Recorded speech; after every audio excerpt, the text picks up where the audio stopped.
Hello નમસ્કાર મિત્રો, જય માતાજી, જય શ્રી રામ અને ફરી એકવાર સ્વાગત છે તમારું અમારા નવા બ્લોગમાં।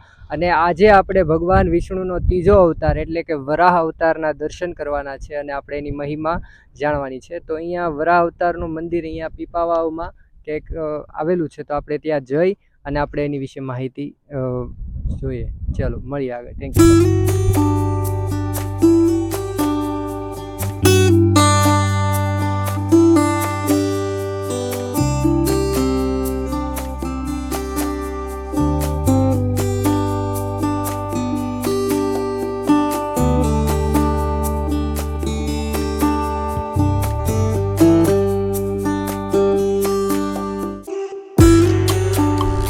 ફેક્ટરીની અંદર આવીને રિલાયન્સ બોર્ડ છે ત્યાંથી જમણી સાઈડ વળવાનું છે અને ત્યાંથી આપણે ટર્ન મારી અને સીધું અંદર જવાનું છે।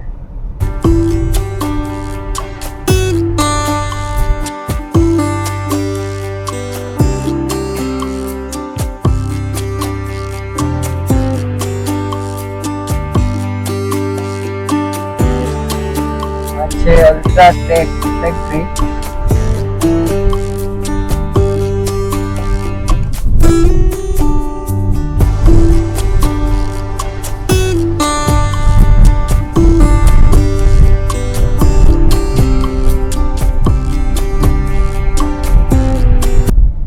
અલ્ટ્રાટેક ફેક્ટરી થી આગળ જવાનું છે, અહીંયાથી બસ 4-5 કિલોમીટર દૂર મંદિર આવેલું છે।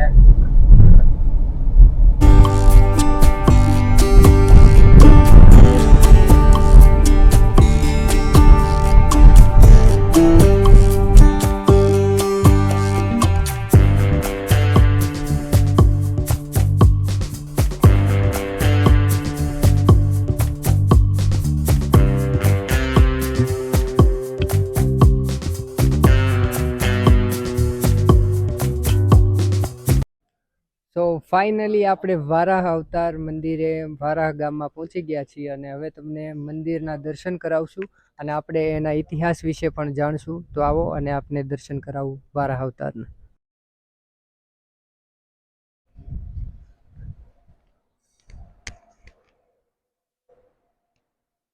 આ મંદિર બહુ ઐતિહાસિક મંદિર છે, 4 યુગ પહેલાનું મંદિર છે। ભગવાન શ્રી વિષ્ણુનો ત્રીજો અવતાર વરાહ અવતાર હતો।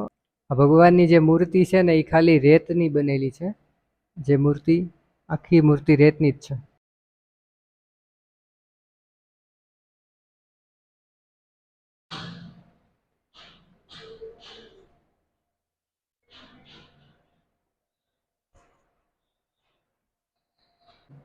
આ છે ભગવાન શ્રી લક્ષ્મી નારાયણની પ્રતિમા, ભગવાન શ્રી લક્ષ્મી નારાયણની મૂર્તિ।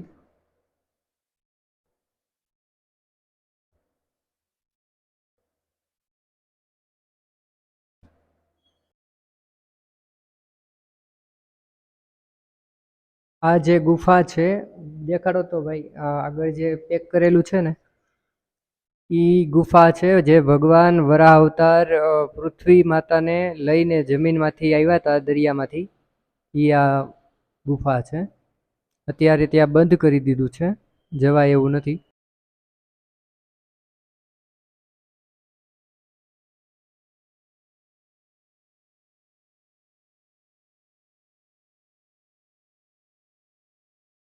जाफराबाद का बानिया था, वो भगवान विष्णु का बहुत बड़ा भगत।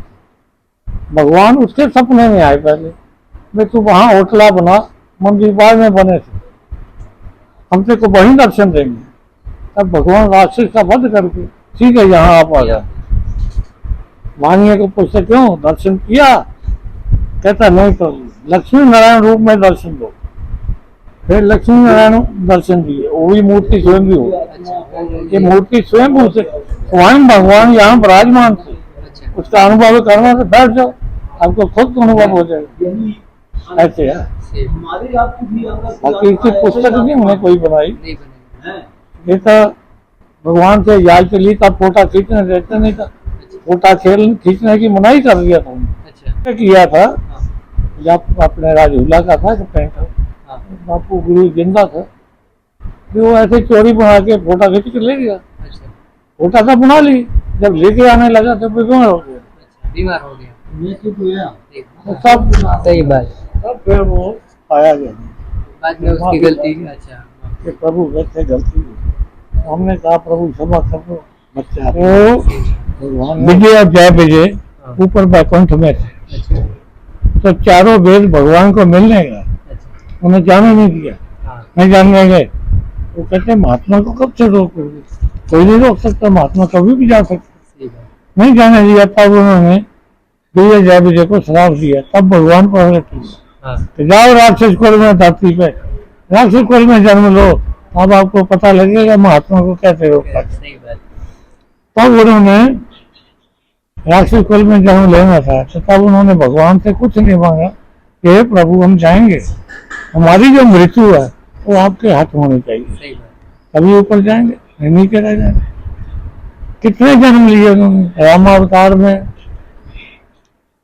अपना रावण, कुंभकर्ण, हाँ, कुंभकर्ण, एक अवतार। कृष्णावतार में एंड में उन्होंने तो उन्होंने पूरा नाश होना था, एंड में शिशुपाल से कंस। 3 अवतार लेने थे ना उसको। अरे बीच में भी आओ ले चुके थे राक्षस। जितनी बार उन्होंने जन्म लिया उतनी बार भगवान ने उनका वध किया। वध किया। भगवान कहते थे मेरे सिवाय आपको कोई नहीं मार सकता, सही बात। मैं ही मारूंगा। सही बात। वो थे दोनों। तो उसने अवतार लिया था और पृथ्वी माता को अंदर नीचे समुद्र पताल में ले गया था, पाताल में ले गए। फिर वो नक्श हाँ। अंधकार में ले गए, तो उसके लिए ये वरा अवतारी। वो जब पताल में ले गया, हाँ। गंदी जगह नाच दिया, हाँ। तब पृथ्वी रोती रोती भगवान के पास गई, हे प्रभु मेरी रक्षा करो। तब भगवान ने कहा तू रो नहीं, अभी उसका मरने का टाइम आ गया था। तब भगवान ने इतना रूप लिया, ब्रह्मा जी की नाक से प्रकट हुए, सीधे नहीं आए। अच्छा। और धरती पे आए बाल अवस्था में तो बड़े हो गए। बड़े हो गए। तब पताल में गए, हाँ। उठा लिया, हाँ। राक्षस आगे आ गए। तब भगवान ने शेषनाग के सर पे रख दिया, ले आज से पृथ्वी का रक्षा तू करेगा, समझे, अब मैं उसका वध करूँ। तब भगवान ने घोर जो भी दिया, नहीं मरता था, तब भगवान ने वो दांत दांतों से चपेट कर दिया। मृत्यु किया उसको। ऐसे है लीला भगवान। तो स्वयं से स्वयं मूर्ति से स्वयंभू मूर्ति। आपने एक बार आयो ना, हाँ। आपको बार बार बुलाएगा वो। सही बात। ये आपके मन साफ है। अब मैं आपको बोला नहीं, अब मन साफ करके बांधा, आपको स्वयं ही अंदर की आत्मा को पता लगेगा। इससे इस नेत्रों से आप देख नहीं सकते।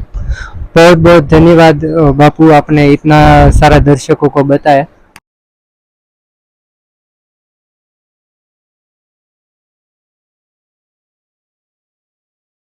બાપુ આપને આ મંદિર વિશે થોડુંક કહેશે? બાપુ આ મંદિર વિશે થોડુંક જણાવો. આ પુરાના જગ્યા છે, આ સૌથી પુરાના એટલે 4 યુગ પહેલાંની આ જગ્યા છે. વરાહ અવતાર ભગવાનના જે 28 અવતાર છે એમાંથી આ ત્રીજો અવતાર છે ભગવાનનો વરાહ. પેલો મત્સ્ય, પછી કુરુમ અને પછી વરાહ, આ ત્રીજો અવતાર છે. ભગવાન વિષ્ણુએ સ્વયં અહીંયા સ્વયંભૂ આ મંદિર છે, મૂર્તિ બી સ્વયંભૂ છે.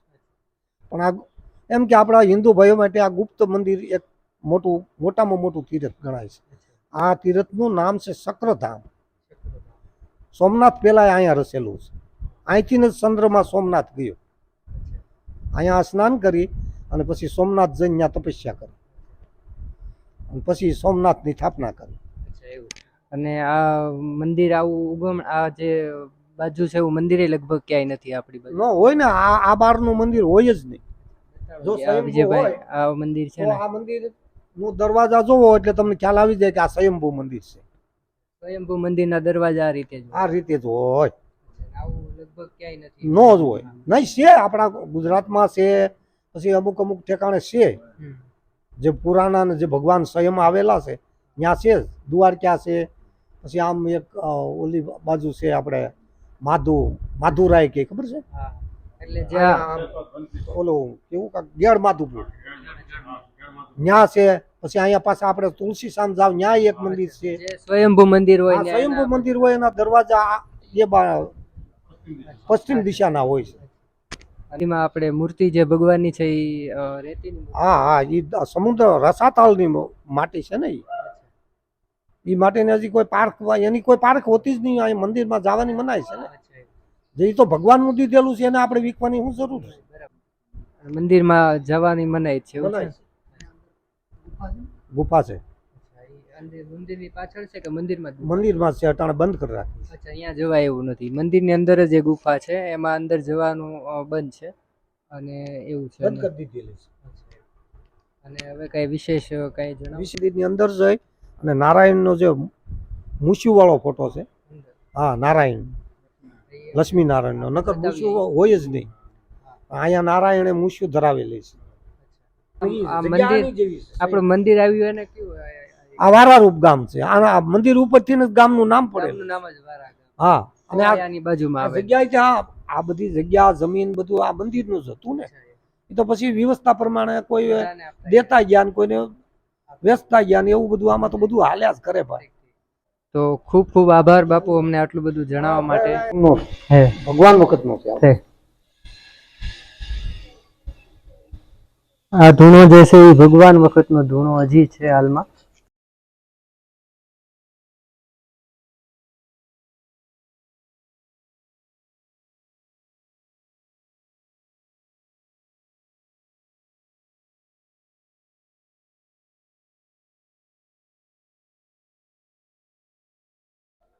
તો આ તો ભગવાન વારાહ અવતારનો મહિમા.